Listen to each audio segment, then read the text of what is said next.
la guerra no será una guerra de razas.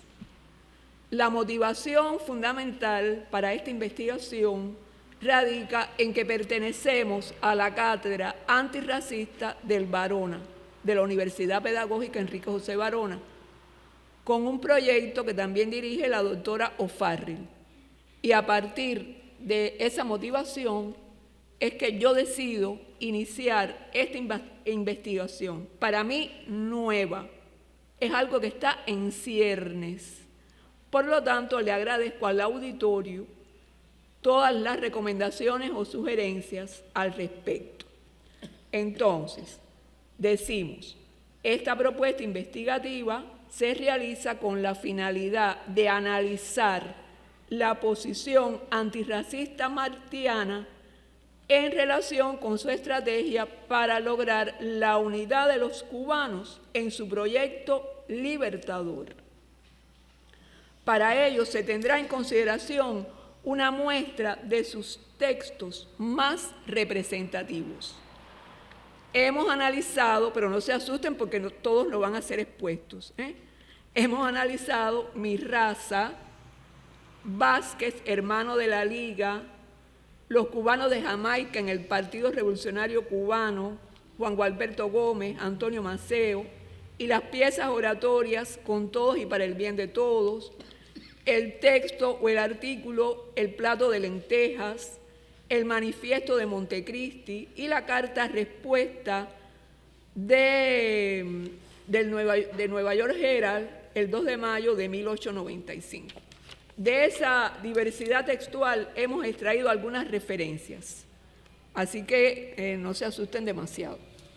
Bien, ¿qué vamos a decir? ¿Cuál era el contexto que se encuentra Martí? Ya lo conocía perfectamente bien en Cuba en ese momento. Bueno, había pugnas entre todas las tendencias políticas de la época, había conflictos en los diferentes sectores que constituían la sociedad cubana del momento, tanto fuera de Cuba como en Cuba.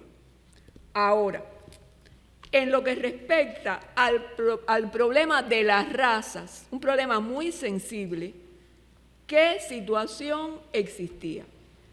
Bien, eran momentos en que la antropología, fundamentada en teorías positivistas, manipulaba el concepto de raza y lanzaba una cruzada de carácter colonialista para favorecer el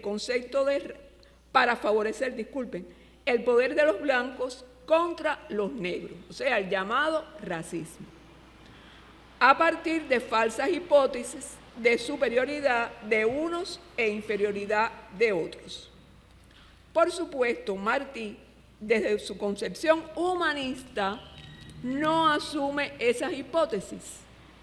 Y al decir de Fernando Ortiz, cito, en ese huracán de encontradas ideas e intereses, movidos por los vulgos, las clerecías, los filósofos, los científicos y los políticos, tuvo José Martí que enfrentarse con los problemas de las razas y los racismos, en el pensamiento, en la palabra y en la acción.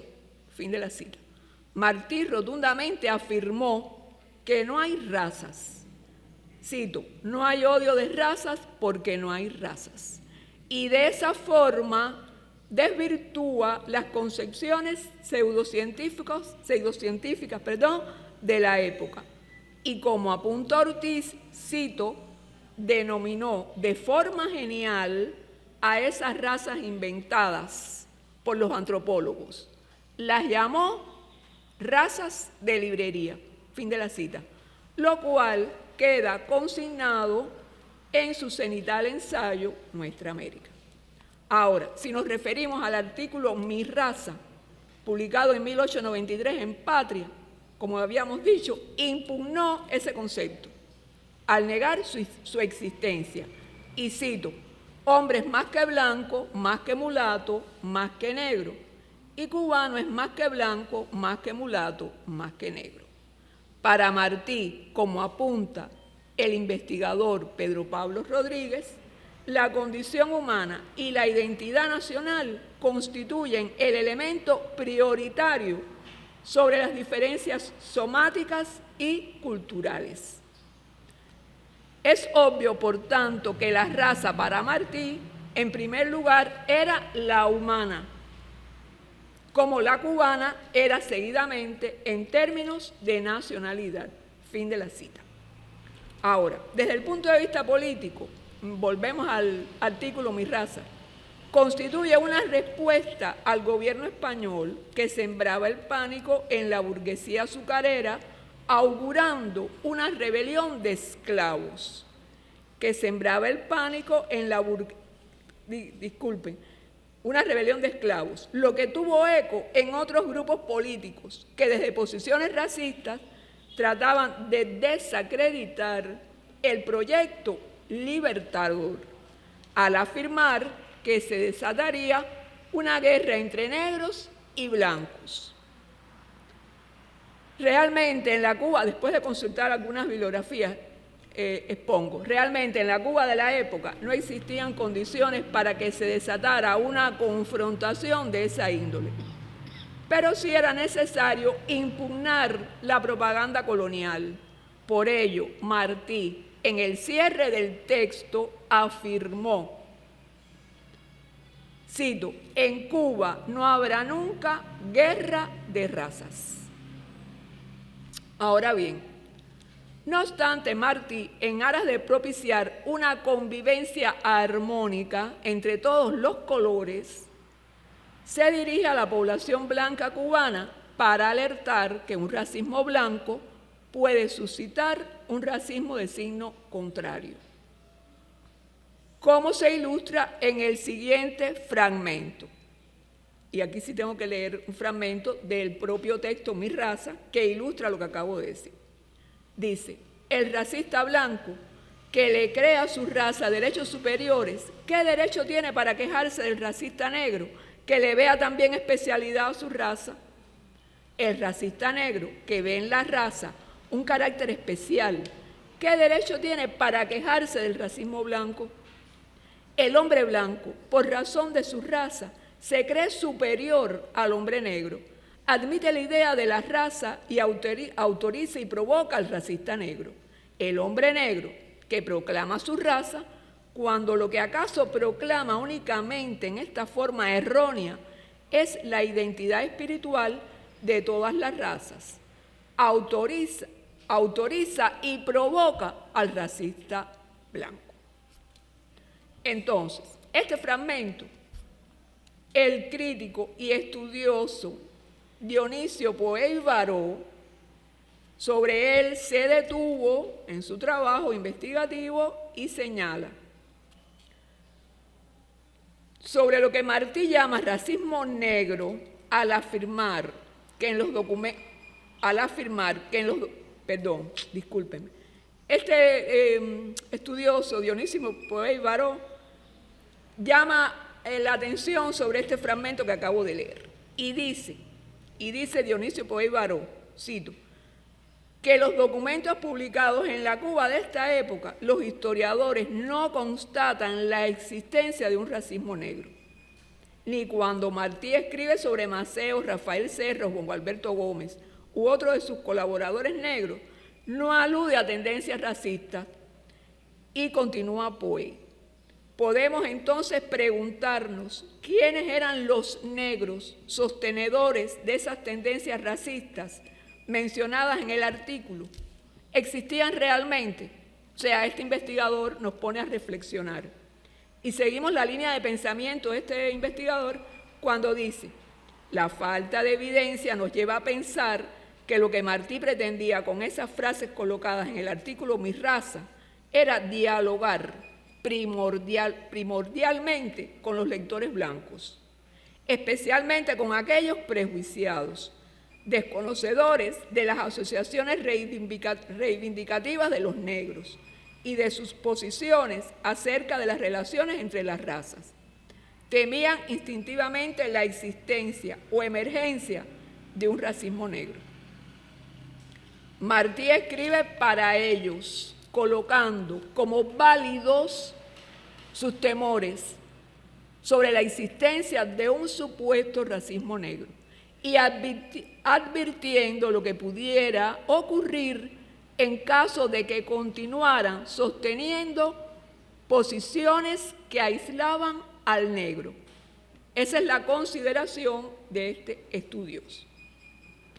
Ahora, quiere decir, o sea, nosotros lo vemos como si fuera una estrategia de comunicación que llevara implícito una alerta a los lectores blancos para que revisaran su posición en cuanto a esto. Entonces, hay otro texto publicado al día siguiente de Mi Raza que entra en diálogo con él. 3 minutos. Ay, mi madre. Entonces, en este texto dice así: nos juntábamos un domingo en Nueva York para levantar una casa de querer, para vernos el corazón blancos y negros, para enseñarnos y amarnos, y echar atrás con los rayos de la frente, con la verdad de la vida común, con un cariño apretado como la sangre, con la autoridad bebida a sorbo diario en los corazones, a los que por maldad o preocupación digan que el anhelo natural del cubano de padres de África, porque les reconozcan los cubanos de padre europeo, su capacidad probada de hombre, puede ir jamás hasta castigar a los que se resisten a la justicia. Y aquí este fragmento ahora sí tiene un gran peso importante en lo que respecta a la guerra. Y continúo con la cita, disculpen la digresión.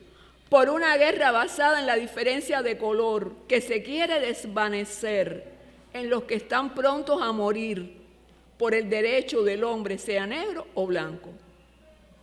De un lado estaremos buenos blancos y negros, y del otro los malos negros y blancos. Eso es del obituario que acabé, un fragmento del obituario. Para Martí lo que distingue a los hombres son sus méritos, sus valores, su actuar moral, por sobre los rasgos fenotípicos. Entonces ya, terminando el último fragmento, que no puede ser otro que el del Manifiesto de Montecristi, es breve.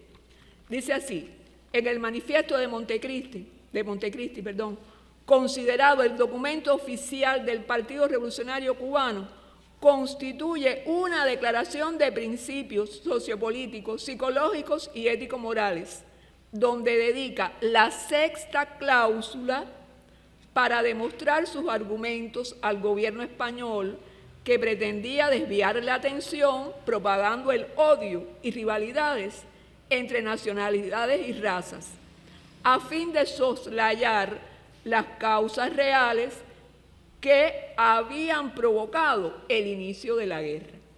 Ahora ya termino con el fragmento del manifiesto. Finalmente, de otro temor, dice Martí, quisiera valerse hoy en Cuba sobre texto de alta prudencia, la cobardía, el temor insensato y jamás en Cuba justificado a la raza negra. La revolución, con su carga de mártires, desmiente indignada, como desmiente la larga prueba de la emigración y de la tregua en la isla, la talla de amenaza de la raza negra, con lo que quisiese inicuamente levantar por los beneficios del régimen de España el miedo a la revolución. Solo los que odian al negro ven en el negro odio. Fin de la cita. Quiere decir ello, de esta forma, asumimos lo siguiente.